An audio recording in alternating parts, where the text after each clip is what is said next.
Boa noite a todos. Bem-vindos à nossa live do Dia Mundial do Câncer de Ovário. É um prazer falar com vocês sobre esse tema não tão comum, mas muito importante, que é o câncer de ovário. E para essa conversa, nós trouxemos duas pessoas muito importantes para se juntarem a nós. A doutora Mariana Scarante, que é oncologista do Grupo DASA, líder nacional de oncoginecologia da DASA Oncologia e também coordenadora da pesquisa clínica em oncologia do Hospital 9 de Julho. Ela vai falar um pouco sobre a parte científica do câncer de ovário, que é uma doença silenciosa e que, por isso, muitas vezes acaba sendo diagnosticado apenas em seu estágio avançado. Pensando nisso, a proposta dessa nossa conversa hoje é justamente trazer mais informações que ajudem e engajem mais pessoas na detecção precoce da doença. Além disso, temos conosco hoje também a jornalista de saúde, especialista em comunicação não violenta e membro do Comitê de Pacientes do Oncoguia, Késia Queiroz, para trazer um pouquinho da sua experiência e da sua jornada como paciente diagnosticada com esse tipo de câncer. Bem-vindas, é um prazer tê-las conosco. Nós temos muitas perguntas, muitos tópicos para falar, mas antes eu vou passar a palavra para que vocês se apresentem também, por favor. Doutora Mariana. Tati, muito obrigada pelo convite. É uma honra estar aqui com vocês nessa noite para discutir sobre um tema tão relevante em um mês aí de conscientização sobre uma doença que é pouco falada, como você bem disse, mas não menos importante. Então, trazer informação de qualidade em todos os meios de comunicação é um presente para nós, não é, Késia? Sim, é um prazer estar aqui trazendo o câncer de ovário para o centro do debate, né? Eu estou aqui representando aí todas as mulheres, as pacientes, as minhas oncofriends, as mulheres que já passaram pela minha vida e como é importante a gente ter o mês de maio para a gente jogar a luz, né, na jornada da paciente, jogar o holofote nessa doença que ainda é um desafio, né? A gente sabe disso. Sem dúvida. Muito obrigada mais uma vez, então, por estarem aqui conosco. E a primeira pergunta é para a doutora Mariana. Muitas pessoas elas não conhecem o câncer de ovário por ele não ter uma incidência tão alta quando a gente compara, por exemplo, com o câncer de mama. Então, acho que seria bem interessante a gente começar falando um pouquinho sobre a doença e por que ela é conhecida como uma doença silenciosa. Perfeito, Tati. Acho que essa é uma comparação interessante, porque para câncer de mama no Brasil, nós temos uma estimativa do INCA, que foi feita para o triênio de 23 a 25, que aponta para nós que, em média, por ano, são diagnosticados 75 mil novos casos de câncer de mama no Brasil, ao passo que o número para ovário é ao redor de 7.310 casos. Então, mama figura na primeira posição entre as neoplasias mais incidentes no sexo feminino, ao passo que o ovário ocupa a 8ª posição. Então, existe essa disparidade de incidência e por isso que a gente fala menos. Mas é muito importante a gente trazer doenças mais raras para os meios de comunicação para alertar as pacientes sobre os possíveis sintomas. Né? Câncer de ovário, a gente não tem nenhum teste de rastreamento eficaz, como nós temos, por exemplo, para colo de útero, com o Papa Nicolau, ou com a pesquisa do HPV-DNA, ou para câncer de mama, com a mamografia. O câncer de ovário é importante saber quais são os sintomas que ele pode trazer para essa mulher. Então, um aumento do volume abdominal, uma sensação de peso no pé da barriga, uma sensação de empachamento, aquela comida que ficou ali sem digerir, comi e estou sentindo aqui empanzinada, doutora, não, parece que não vai para frente. Ou até pode ter também alterações de sangramento vaginal, são mais raras, mas em geral é essa alteração de aumento do volume abdominal, dor abdominal e essa sensação de empachamento. A mulher que tem um sintoma desse que persiste, ela deve buscar uma ajuda médica para uma avaliação pronta, né, prontamente. O outro ponto interessante e que precisa ser comentado é que o câncer de ovário, em 15 a 20%, ele pode ter uma relação com a hereditariedade. Então, conhecer a sua história familiar é importante também e realizar o teste genético naquelas mulheres que foram diagnosticadas com câncer de ovário para que a gente possa fazer aí um rastreamento das outras familiares, caso a gente encontre alguma mutação, por exemplo, em BRCA1 ou 2 na paciente com câncer de ovário, a gente dispara aí uma varredura nos outros familiares para encontrar as portadoras das mutações e aí, então, propor estratégias redutoras de risco, como a cirurgia de retirada dos ovários e das trompas, justamente por não ter um exame de rastreamento eficaz. Então, conhecer os sintomas, conhecer a história familiar é um grande passo para poder buscar a ajuda médica e fazer um diagnóstico o mais rápido possível, ou mesmo trabalhar com a prevenção da doença, quando nós sabemos aí que a família tem um risco genético alto para o desenvolvimento do câncer de ovário. Então, em 2013, quando a Angelina Jolie veio para a mídia contando para nós aquela história, olha, minha mãe teve câncer de mama, tive outras tias que passaram por isso, tiveram também câncer de ovário, elas fizeram um teste genético, foi diagnosticado ali uma mutação em BRCA1, então outras familiares a partir daquele momento foram testadas e aí elas foram orientadas, aconselhadas a realizar a cirurgia redutora de risco com retirada das tubas uterinas e ovário, impedindo aí que essas mulheres tivessem o mesmo desfecho que as suas ancestrais, que era o desenvolvimento de um câncer de ovário, que a chance de desenvolvimento de câncer de ovário em quem tem a mutação é alta.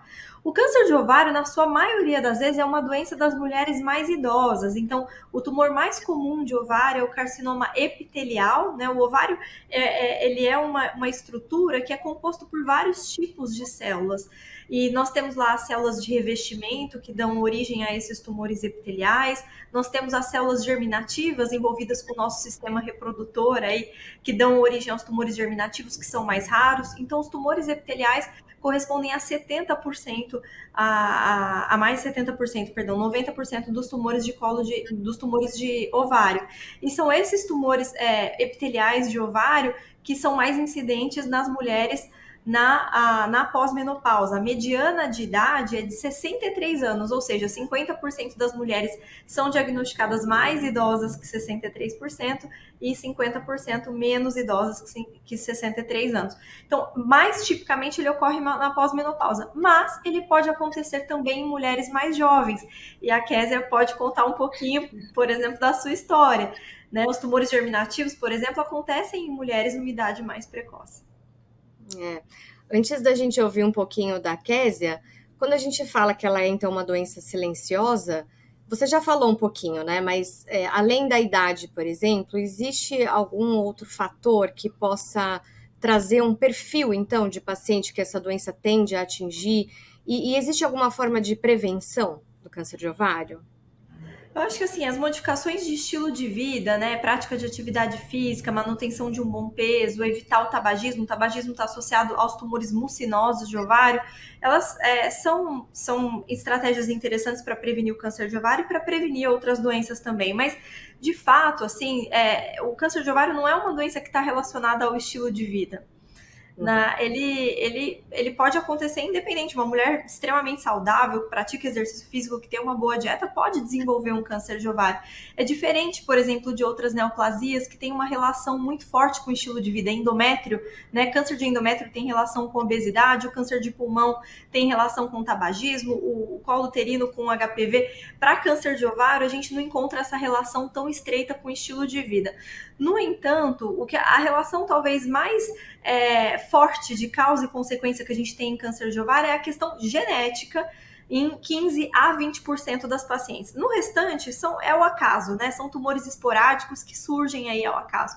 Mas da população que tem esse risco genético, que equivale a 15 a 20% das pacientes com câncer de ovário, conhecer a história familiar é importante. Né? Caso uma mulher da sua família tenha sido diagnosticada com carcinoma epitelial de ovário, que é o subtipo mais comum, essa mulher deve ser testada para pesquisa de mutação em BRCA1 e 2, e se encontrada uma mutação nessa paciente, as outras familiares vão ser testadas de forma progressiva, né? Primeiro os parentes de primeiro grau e depois a gente vai ampliando esse guarda-chuva. E se a gente encontra uma mutação em algum familiar, propor uma cirurgia de redução de risco com retirada de tubas uterinas e ovário.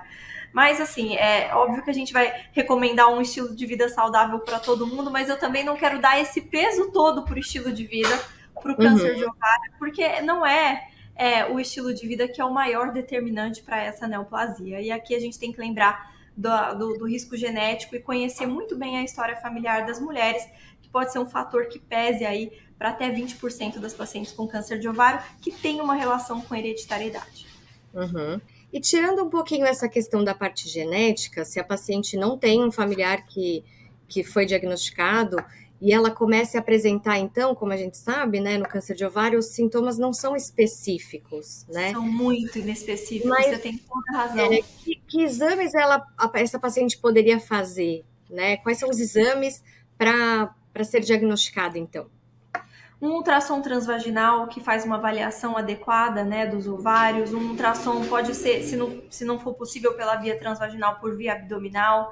Uma ressonância nuclear magnética do abdômen. Então, em geral, o primeiro passo é fazer um exame de imagem. E aí, se a gente encontrar alguma alteração tumoral naquele ovário ou nas estruturas adjacentes ao ovário, a gente sabe que o câncer de ovário ele gosta de se instalar numa membrana que recobre os órgãos abdominais, que é chamado de peritônio. Se a gente encontra ali alguma tumoração, fazer uma biópsia daquela lesão seria o próximo passo para fechar o diagnóstico mesmo de câncer de ovário. Então, um exame de imagem e se encontrada alguma tumoração, uma biópsia viria em seguida. Ótimo. Kézia, quando a gente Oi. pensa sobre essa questão da faixa etária da doença, a gente ouviu a doutora Mariana falando um pouquinho, você não se enquadra nesse perfil que a doutora Mariana trouxe. Isso mostra que, apesar de afetar mais as mulheres mais idosas, ele também pode ocorrer em qualquer idade. E pensando nisso, nós sabemos que não é fácil receber o diagnóstico do câncer de ovário, mas se você se sentir confortável, a gente gostaria muito de ouvir um pouquinho de como foi a sua experiência, de quando você foi diagnosticada e quais informações você tinha sobre a doença nessa época. Então, muito do que a doutora falou, a gente vai se vendo, né? Ela vai falando e a gente vai se vendo nessa jornada. Eu fui diagnosticada com câncer de ovário numa época, num momento de muito pouca informação sobre câncer. Sobre câncer de ovário, então, eu não sabia que existia o câncer de ovário, né? A gente ouve muito falar sobre câncer de mama e, de fato, não tinha informação sobre o câncer de ovário. Eu nunca tinha ouvido falar sobre ele. E quando eu recebi o diagnóstico, a primeira coisa que eu pensei foi, mas eu não fumo, porque era a única coisa que eu tinha ouvido falar sobre câncer. Então, eu vim do jornalismo ambiental, eu cobria meio ambiente, eu estava totalmente longe dessa pauta de saúde. Então, eu pensei, bom, eu não fumo, mas eu faço exercício físico. A gente vai por essa linha. Então eu falei, não estou entendendo, não faz muito sentido isso para mim. Então, assim, foi um momento muito estranho de entender ali. Depois eu fui entendendo, fui conversando, fui aprendendo, né? A gente vai aprendendo a ser um paciente ativo e vai se informando, mas de fato, naquele momento, eu não entendi muito bem esse diagnóstico, o meu cenário, o meu histórico, os meus hábitos de vida não se encaixavam com isso. E era um cenário de pouca informação de verdade. Então, assim, fora da nossa bolha oncológica, eu acho que pode ser que tenha mulheres ainda que acreditam que só mulheres mais velhas, por exemplo, ou que fumam, podem ser diagnosticadas com câncer. Então, esse bate-papo é importante também para isso, né? Para a gente mostrar que existem outras caras e outros tipos de tumores de câncer de ovário. Sem dúvida. E como foi a sua jornada até você descobrir que de fato era câncer de ovário? Você teve que passar por muitos médicos, fazer muitos exames antes de chegar ao diagnóstico? A gente fala que é a peregrinação, né? A peregrinação da paciente com câncer de ovário, porque infelizmente as nossas histórias se parecem nesse ponto. E realmente, assim, os meus sintomas de câncer de ovário começaram 5 meses antes do meu diagnóstico. Então, assim, eu passei por vários médicos e teve um histórico de muitas idas e vindas ao pronto-socorro. E eu tinha todos os sintomas de câncer de ovário, assim. Quando eu vejo falando, né, e hoje eu sei quais são esses sintomas, até mesmo a sensação de saciedade, doutora Mariana. Eu comia e me sentia, você até comentou, né? Eu me sentia sempre muito cheia. Eu não conseguia mais assim me alimentar naturalmente. E foram muitas idas e vindas, e em alguns desses momentos eu estava com muito inchaço abdominal, muita dor abdominal, e eu ouvi, toma um remédio para gases, vai passar. E aí eu voltava para casa. E daí foram algumas hipóteses erradas, até que eu encontrei mesmo um plantonista mais atencioso que me olhou e falou, pediu mais exames e começou a descartar algumas possibilidades, né? E a partir dali, da emergência, eu fui para o centro cirúrgico, e no centro cirúrgico eu fiz uma vídeo exploratória que se transformou numa cirurgia aberta, demorada, porque houve rompimento de cápsula do tumor dentro do meu abdômen. Então foi preciso fazer uma extensa lavagem abdominal, e aí só 10 dias depois eu tive o diagnóstico de câncer de ovário. Eu vou trazer uma pergunta aqui do pessoal que está assistindo a gente, depois a gente continua falando um pouquinho dessa sua jornada, tá? A pergunta aqui é se existe alguma relação entre a síndrome do ovário policístico e o câncer de ovário, doutora Mariana.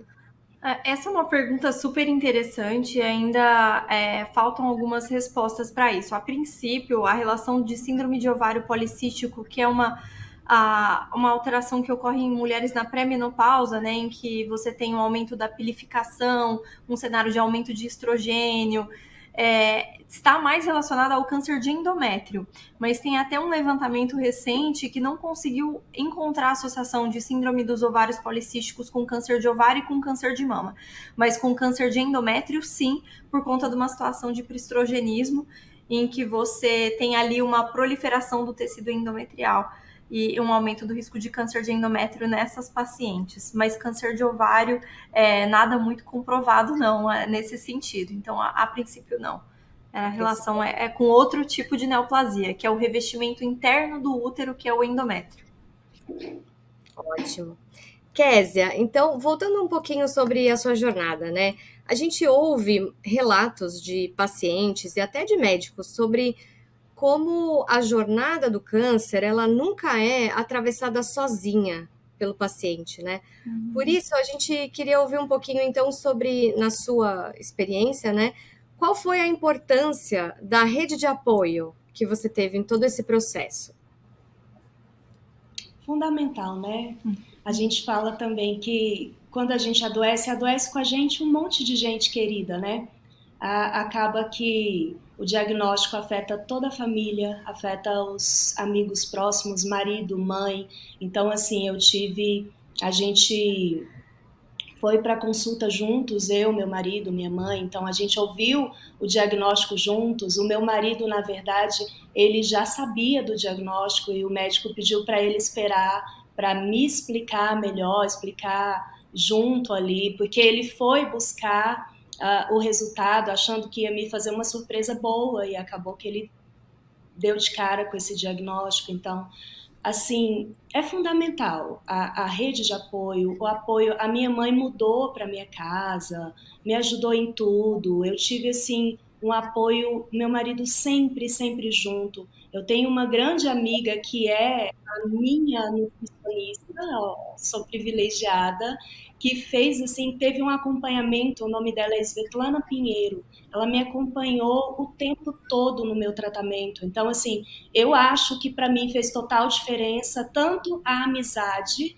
né, de estar juntinho mesmo, quanto o lado profissional, né, que eu acredito muito nesse acompanhamento nutricional. Eu acho que fez toda a diferença para mim. E assim, a gente tem um debate muito grande, as pessoas sempre perguntando o que dizer. Recentemente essa semana mesmo a gente estava num debate desse no comitê do Oncoguia e uma matéria que saiu sobre o que dizer, o que não dizer para o paciente com câncer. E as pessoas que estão próximas, elas ficam muito preocupadas, né? Sobre o que eu vou dizer, como que eu vou chegar, o que eu vou falar. O mais importante, gente, é estar perto. Porque até o silêncio do lado de um amigo, ele é confortável. Muitas vezes a minha amiga foi para minha casa e eu dormi. Eu estava com os efeitos da químio, mas ela estava lá. Eu sabia que ela estava lá comigo, sabe? Para dar um descanso também para minha mãe, para o marido. Então, assim, é fundamental. Agora, tem, Tati, um tipo de apoio muito especial que eu não tive, que é esse apoio de paciente para paciente. Eu não conhecia ninguém com câncer de ovário. Eu não conseguia achar uma paciente para trocar informação. Então, eu senti muita falta disso. E aí, muitas vezes, eu me apoiava ali nas mulheres de câncer de mama, porque eu queria conversar sobre, mas eu sentia falta de ter alguém com câncer de ovário para conversar. Então, hoje, todas as vezes que eu acolho uma paciente, todas as vezes que eu converso com ela sobre o câncer de ovário, encontro até pacientes com o mesmo tipo de câncer que eu tive, que é raro, mas é muito bacana isso, sabe? Você ter alguém ali para conversar de paciente para paciente é como se eu estivesse me acolhendo. Lá atrás, aquela Késia que não foi acolhida. Então, isso é muito especial. Por isso que eu estou aqui, por isso que a gente continua falando sobre o câncer de ovário, por isso que a gente abre as nossas redes sociais para falar, porque a gente sabe o tanto que é importante esse apoio também de paciente para paciente. Sem dúvida, até por não ser uma doença tão conhecida, né, esse apoio acaba sendo mais relevante ainda, né? Doutora Mariana, quando a gente ouve a Késia falando, a gente consegue dar um rosto para essas inúmeras pacientes que convivem com câncer de ovário no Brasil, né? Então, eu queria só entender um pouquinho como é que é o cenário dessa doença dentro da medicina e quais os avanços que a gente enxerga hoje no tratamento, no cuidado dessas pacientes. Felizmente, a gente assistiu aí uma revolução no tratamento do câncer de ovário na última década. Então, falando aí dos tumores epiteliais, né, do subtipo seroso ou endometrioide, que são os subtipos mais comuns de câncer de ovário, nós tivemos o desenvolvimento de novas terapias, né, como os inibidores de PARP, que podem ser utilizados como terapia de manutenção. Então, em geral, a paciente com câncer de ovário, como você bem disse, elas são diagnosticadas num cenário avançado. 70% das pacientes com câncer de ovário vêm já em estadio 3 e 4, com doença que se localiza fora do ovário e, em geral, se disseminou para a superfície do peritônio, que é essa membrana que reveste os órgãos abdominais. Nessa situação, o tratamento envolve cirurgia, que pode ser feita logo de cara após o diagnóstico, ou mesmo após uma terapia que nós chamamos de neoadjuvância, que é uma quimio que se faz antes da cirurgia para reduzir o tumor e aí depois operar de forma subsequente. Faz a cirurgia depois de um tempo de quimioterapia e conclui a quimioterapia depois do procedimento cirúrgico nesse intervalo. E aí, mas findada a quimioterapia, seja ela nesse esquema sanduíche ou seja no esquema cirurgia seguido de químio, mas quando a gente termina a químio, nós colocamos aí esses inibidores de PARP para parte das pacientes que têm algumas alterações genéticas específicas no tumor.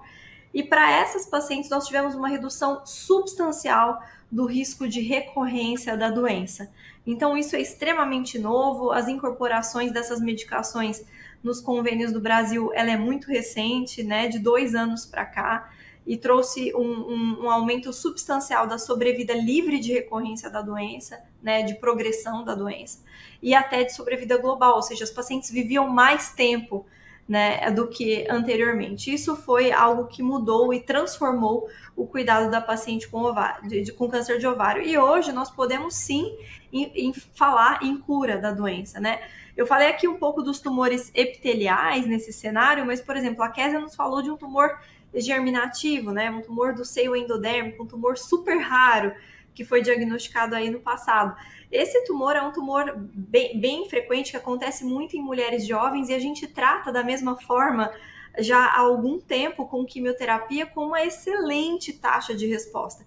Então, os tumores germinativos que são mais raros e acontecem em mulheres mais jovens, com quimioterapia a gente consegue curar a grande maioria dessas pacientes.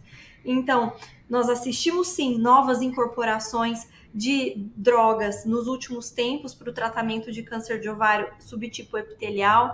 Nós tivemos a incorporação de testes genéticos que podem ser feitos tanto no sangue quanto no tumor para nos direcionar melhor quanto à terapia que vai ser adotada. E nós continuamos aí usando estratégias que sabidamente têm um bom sucesso, como as quimioterapias nos tumores germinativos. Então, é uma doença que hoje tem um bom tratamento e a gente consegue aí trazer uma boa qualidade de vida e por muitas vezes curar as nossas pacientes. É possível falar em cura do câncer de ovário? Sim, com certeza. E Késia, o que você falou de buscar uma outra paciente para conversar, eu acho que isso é super importante. Ou na primeira consulta, quando uma paciente vem com um diagnóstico recente de tumor ginecológico, eu sempre ofereço, quer conversar com uma outra paciente que viveu isso? Porque é um outro olhar, né? E aí elas trocam o celular, trocam o WhatsApp, elas têm um grupo no WhatsApp, as minhas pacientes, que elas trocam, eu não tô nesse grupo, mas elas têm lá o grupo delas, que elas trocam as figurinhas com uma outra visão. A minha janela de médica me dá um horizonte e eu explico aquilo que eu considero que é importante sob o ponto de vista médico, mas nem sempre isso é aquilo que mais pega para a paciente. Às vezes ela tem uma outra dúvida, uma outra angústia, que é a outra paciente que viveu exatamente aquilo que você vai viver, né, ao longo do seu tratamento, que vai poder te responder com maior clareza, com uma linguagem diferente. E o Brasil veio um pouco atrasado nessa cultura, porque nos Estados Unidos a gente já tinha muitos grupos de survivorship, né, dos sobreviventes do câncer, que se reuniam dentro dos próprios hospitais, com reuniões frequentes. A gente adotou isso um pouco depois deles, mas nós agora estamos super avançados com esses grupos de advocacy, né? O Oncoguia, Instituto Lado a Lado, Instituto Vencer o Câncer, tantas organizações de pacientes para trazer informação de qualidade com uma outra janela, com uma outra perspectiva. Então, isso é importantíssimo. Eu gostaria de parabenizar aí o seu trabalho junto ao Oncoguia, porque é de uma relevância que eu não consigo mensurar. Eu acho que está ali no mesmo nível da importância da nossa quimioterapia, da assistência multidisciplinar, né? Então, o câncer a gente não trata sozinho, é o oncologista, é o radioterapeuta, é o cirurgião, é a nutricionista, é a psicóloga, todos nós, os enfermeiros, navegadores, os enfermeiros do centro de infusão, nós somos uma grande equipe, mas os pacientes que viveram isso também e que passam a sua visão para alguma paciente que foi recém-diagnosticada, eles têm um papel importantíssimo. E a gente precisa trazer aí luz para esses canais de comunicação paciente-paciente com essas instituições, para que as nossas mulheres possam procurar com mais facilidade, né, Kézia? Aquele perrengue que você passou no passado, do tipo, onde é que eu vou achar alguém que viveu isso que eu tive? Hoje está muito mais fácil, felizmente, né? É verdade, doutora. Eu sou suspeita, né, para falar do Oncoguia. Minha casa há 7 anos voluntariando lá. A gente começou mais atrasado, mas a gente avançou bastante, né? Eu já vou deixar a Kézia falar um pouquinho já sobre um trabalho muito legal que ela faz nas redes sociais. Mas antes, eu tenho uma pergunta aqui também de quem está assistindo. Uma pergunta bem interessante. Por que o Papa Nicolau não aparece, né, o câncer de ovário? Porque ele não é um exame que a gente faz e consegue detectar o câncer de ovário. Excelente pergunta da Adriana, né? Então, o Papa Nicolau é um exame que a gente coleta as células do colo do útero, né? Então, com uma escovinha, o médico vai lá e coleta aquelas células e bota embaixo do microscópio para ver se ela tem essas células, se elas têm alterações malignas ou pré-malignas que podem no futuro desenvolver um câncer. Essas células coletadas, elas são do colo uterino, elas não vêm do ovário. Então, o Papa Nicolau não serve como um exame de rastreamento, nem tampouco de diagnóstico de câncer de ovário. O Papa Nicolau foi um exame desenhado para rastreamento do câncer de colo uterino. Não nos ajuda em nada no câncer de ovário. Obrigada. Então, voltando um pouquinho para essa questão das redes sociais, né, Kézia, depois desse nosso bate-papo aqui, acho que a gente consegue concordar, né, sobre a importância de estarmos atentas, né, aos sinais da doença E para isso, a informação é, sem dúvida, essencial, né? Você realiza um trabalho muito legal nas redes sociais com o Oncofake. Então, conta pra gente um pouquinho como que é esse trabalho, de onde ele surgiu. Informação é essencial. E quando eu fui diagnosticada, eu tenho que confessar para vocês que eu fui no Dr. Google, né? E não foi uma experiência muito boa. Quem nunca, né? Os pacientes aí não vão me julgar, Não, porque ninguém, nem quem seu. nunca? Mas não foi uma experiência muito boa. E aí a minha médica, sabendo que eu sou jornalista, né, já deve ter imaginado, porque eu sempre chegava na consulta com um bloquinho, né? E aí ela falava, tá, Kézia, pergunta, tem mais alguma dúvida? Tem mais alguma dúvida? E ela sempre muito solícita, muito disposta a responder todas as minhas dúvidas. Mas aí ela viu essa minha aflição depois que eu fiz a pesquisa, e aí ela me fez prometer que eu não sairia buscando informação em qualquer lugar, de qualquer jeito. E aí eu comecei a fazer pesquisas focadas, pesquisas mais responsáveis, e foi quando eu encontrei o Oncoguia. Então, o Oncoguia fez parte da minha jornada desde o início, né? Porque é referência em informação de qualidade, eu sou membro do Comitê de Pacientes, estou lá há 7 anos, e a partir daí a gente encontra realmente um propósito de disseminar informação. A pauta de meio ambiente, que é uma pauta muito importante, foi ficando bem distante de mim. E aí eu fui realmente mergulhando no jornalismo de saúde, só que chegou um ponto que eu percebi que não dava mais só para espalhar informação de qualidade. Eu tinha que combater também a desinformação. E aí, de tanto acordar com uma fake news nos grupos de WhatsApp quase todo dia, e aí eu não me conformava, eu chamava a pessoa no cantinho, primeiro fazia um acolhimento, porque por trás de uma fake tem uma esperança, uma falsa Uma esperança, mas existe expectativa, né? uma expectativa ali, né? Então eu também queria acreditar numa solução simples para uma doença tão complexa que é o câncer. E a gente sabe que ali o paciente está extremamente vulnerável, né? Extremamente perdido muitas vezes. Então eu comecei a buscar esse paciente do grupo e explicar para ele que aquela informação não era verdadeira. De tanto fazer isso, eu criei o Oncofake. Eu já tava combatendo fake news ali no dia a dia. Um dia eu estava meio que, eu brinco que foi meio que na força da raiva mesmo, porque eu já não estava mais aguentando, fui lá e criei o Oncofake. E ele tem se transformado realmente num espaço de informação, de checagem de notícias sobre câncer, e eu quero que ele cresça e que isso realmente se espalhe, que as pessoas tenham ali um espaço seguro, sabe, para saber se aquela informação é verdadeira ou não. Então, eu tenho grandes planos para ele. É um projeto que nasceu do meu coração, que une a minha vida, né, a minha experiência de paciente e também o meu trabalho. As pessoas podem mandar para você alguma informação que elas tiveram para tirar dúvida. Sim, Legal. sim, de checagem mesmo. Algumas coisas eu imagino que você já coloque lá, porque você vê, você numa busca, né? E também as pessoas podem mandar para tirar essa dúvida com o Oncofake, certo? Isso, exatamente. É isso mesmo. Muito legal, parabéns pelo seu trabalho, viu? É o que você falou. Obrigada. Às vezes, combater a desinformação é tão ou mais importante do que levar uma informação verdadeira, né? A gente É tem mais verdade. algumas perguntas aqui. Reposição hormonal tem impacto no câncer de ovário? Pergunta excelente, ainda mais no contexto que nós vivemos atual aí, desses chips da beleza, reposições hormonais que na verdade não são reposições, né, são bombas hormonais.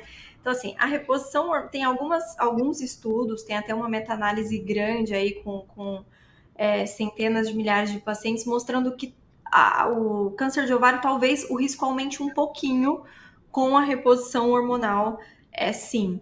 Mas assim, uma paciente que tiver uma indicação de reposição hormonal por alguma questão clínica e que faz uma reposição hormonal supervisionada de forma responsável, em geral, ela é segura, mas os estudos nos mostram que a reposição hormonal pode ter algum impacto discreto, um discreto aumento no risco do câncer de ovário, sim. Uhum. E uma outra pergunta aqui, você já falou um pouquinho sobre os exames, né, sobre essa parte de diagnóstico, mas só para a gente reforçar um pouquinho, né, se existe algum exame preventivo de câncer, né, de detecção do câncer de ovário, que possa ser solicitado pelo ginecologista, mesmo a paciente não tendo sintomas. Excelente pergunta. Assim, não tem nenhuma estratégia de rastreamento eficaz para câncer de ovário na população geral. Né? Então, realizar ultrassom transvaginal e CA125 de rotina não se mostrou uma estratégia eficaz de rastreamento de câncer de ovário. Nós temos pelo menos 3 estudos aí grandes, um estudo japonês, um americano e um britânico, mostrando que você fazer medições regulares de CA125, que é um marcador tumoral para câncer de ovário no sangue, ou mesmo ultrassom transvaginal anual, não trouxe aí um rastreamento eficaz de câncer de ovário. Isso para a população geral. Né? Para alguma mulher que sabidamente tem uma mutação em BRCA1 e 2 que são associadas a um maior risco de câncer de ovário, nessa situação, sabendo já que não tem um exame eficaz de rastreamento, a gente costuma indicar a cirurgia redutora de risco para a prevenção do câncer de ovário. Então, você faz a retirada das tubas uterinas e dos ovários em idade oportuna, logo após a mulher concluir ali a constituição da prole, ter os seus filhos, aí a gente programa a retirada das tubas uterinas e ovários como forma de prevenção em mulheres com risco genético sabidamente comprovado por um câncer de ovário. A gente faz primeiro o teste genético, identifica aquela mutação para poder aí indicar uma cirurgia redutora de risco. Mas para a população geral, para uma mulher que não tem esse risco genético aumentado, não existe uma estratégia eficaz de rastreamento que nos traga essa segurança do tipo, fiz o exame, garanto que não vou ter câncer de ovário? Não, de jeito nenhum. Ultrassom transvaginal rotineiro e CA125 não são bons exames de rastreamento. Obrigada. Acho que nesse sentido, a gente estava falando, claro, de pacientes que não têm sintomas, né? Como a gente faz rastreamento para câncer de mama, tem a mamografia, mas quando a paciente já apresenta os sintomas, aí sim é interessante realmente ficar bastante atenta, né? E não desistir, eu acho, né? Do diagnóstico. Desistir, eu estou sentindo esses sintomas, né? Não deixar passar tanto tempo, né? Para não atrasar o diagnóstico, né? E tem mais uma pergunta aqui. Ai, desculpa. A Késia contou pra gente que ela ficou peregrinando por 5 meses, até mesmo com sintoma, né? Ela tinha ali um sintoma de saciedade precoce, de sensação de que não digeriu o alimento, passou por vários profissionais e aí os exames não eram pedidos, né? Ou não conseguia fazer o exame naquela ocasião. Assim, quando a paciente tem sintoma, a gente não tá falando de um rastreamento, a gente tá falando de um diagnóstico, né? E aí, uma mulher com sintoma, o rastreamento vale para uma mulher assintomática que vai fazer um exame preventivo, né? Como realizar um Papa Nicolau todo ano, ou uma mamografia a cada 2 anos, ou uma colonoscopia a cada 5 anos, numa situação de completa ausência de sintoma. Esse é o conceito de rastreamento. Agora, quando ela tem sintoma, ela está buscando ajuda para um diagnóstico. E nessa situação de aumento de volume abdominal, surgimento de líquido no abdômen, inchaço, né, do abdômen, dor no pé da barriga, aí nós, médicos, precisamos disparar aí um exame de imagem, seja um ultrassom transvaginal, ou um ultrassom abdominal, ou uma tomografia, uma ressonância, para que, se identificada alguma lesão, uma biópsia possa ser realizada prontamente para diagnóstico. A dificuldade acho que é essa, né? Os sintomas podem ser confundidos com muitas outras situações clínicas, né? Ou doenças. E outra pergunta aqui é, quando a paciente é diagnosticada, como garantir que ela consiga esse acolhimento, né? E se o médico pode ter um papel também nesse direcionamento dessa paciente para os grupos e como encontrar esses grupos de acolhimento. Aí acho que a pergunta pode ser para as duas, né? Com certeza. Quer começar, Késia, com a sua visão? Como que foi para você conseguir tudo isso? A gente está aqui, né? A gente fala que a gente está aqui por você e com você. No Oncoguia é o que a gente diz. Então, As minhas redes sociais estão abertas, a doutora pode indicar. Eu tenho outras voluntárias comigo de câncer de ovário. A gente tem grupo só para pacientes de câncer de ovário. Então, assim, a gente está totalmente disponível, tanto para compartilhar a nossa história, quanto para tirar dúvidas. O que a gente não sabe, a gente tem um time lá muito bom que a gente direciona, né? Porque muitas vezes são questões muito técnicas e muito individuais, e a gente sabe que cada corpo é um corpo, né? Tem também a questão dos direitos, que a gente tem um 0800, então tem uma equipe para te direcionar nessa jornada, porque às vezes a paciente chega num ponto que ela não sabe, né, para onde ir, especialmente a do SUS, do plano de saúde também pode ficar meio perdida, porque não tem uma equipe multi. Então, assim, nós estamos aqui totalmente disponíveis. Eu acho que o desafio é ligar, né, a gente e a paciente. Então, eu acho que aí a gente conta muito também com os médicos, né, os profissionais de saúde, para direcionar, para indicar, né? A gente fala indica a gente também, faz parte aí do tratamento. Como médico, oncologista, assim, na primeira consulta, é geralmente uma consulta bem longa, a primeira consulta. Nós temos um enfermeiro que vai acompanhar essa consulta de primeira vez, e o próprio enfermeiro, o enfermeiro navegador, né, o enfermeiro que faz essa navegação nesse mar que no começo é bem turbulento, porque é tanta informação que é difícil o paciente absorver aquilo, o paciente e o familiar, né? Porque sai daquela primeira consulta cheio de papel para marcar exame, marcar tratamento. Então, como nós no Centro de Oncologia nos organizamos de forma multidisciplinar, em que cada um tem um papel, mas nós todos com um denominador comum de ajudar o paciente a passar por essa jornada da maneira mais tranquila possível. Então, o envolvimento de vários profissionais na primeira consulta é fundamental. Então, enfermeiro e médico participam dessa primeira consulta. E nós fornecemos para eles também os sites, né? Quais são, por exemplo, no site do Oncoguia, até sobre direito, uma das perguntas das pacientes: vou ter isenção de imposto de renda? Tenho isenção do rodízio para conseguir vir fazer minha quimioterapia ou para colher os meus exames? Em São Paulo, isso é uma pergunta frequente. Como que eu faço o meu afastamento do trabalho? E no Oncoguia vocês têm tudo isso muito bem organizado naquela seção de direito dos pacientes.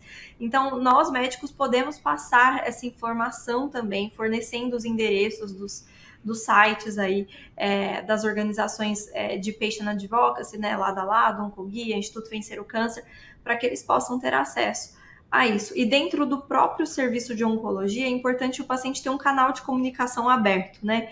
Então, tem o contato do médico, tem o contato do enfermeiro, tem o contato do secretário, e a gente consegue responder prontamente aí as dúvidas e orientar os pacientes nessa jornada.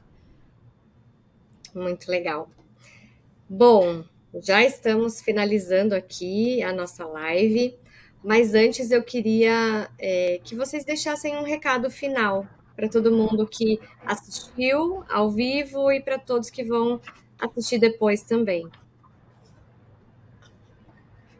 Bom, eu queria deixar primeiro o meu muito obrigada a todos que nos acompanharam nessa live, e para mulheres e pacientes, para pacientes com câncer de ovário e seus familiares, para que eles conversem, né, com os médicos, tirem suas dúvidas.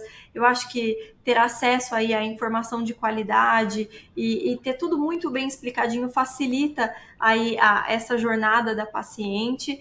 E para que eles confiem também na ciência, na pesquisa. Muita coisa mudou, Tati, como eu falei, na última década para câncer de ovário, e hoje nós falamos sim de uma doença que é passível de cura. Então, fiquem firmes aí, que nós estamos trabalhando para cada vez mais melhorar os desfechos das nossas pacientes e acompanhar vocês nessa jornada. Obrigada. Késia?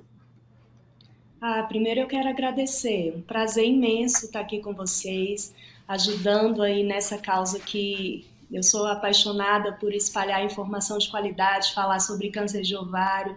Eu acho que É muito importante pedir para essa mulher que está nos ouvindo, para ela escutar o seu corpo, né?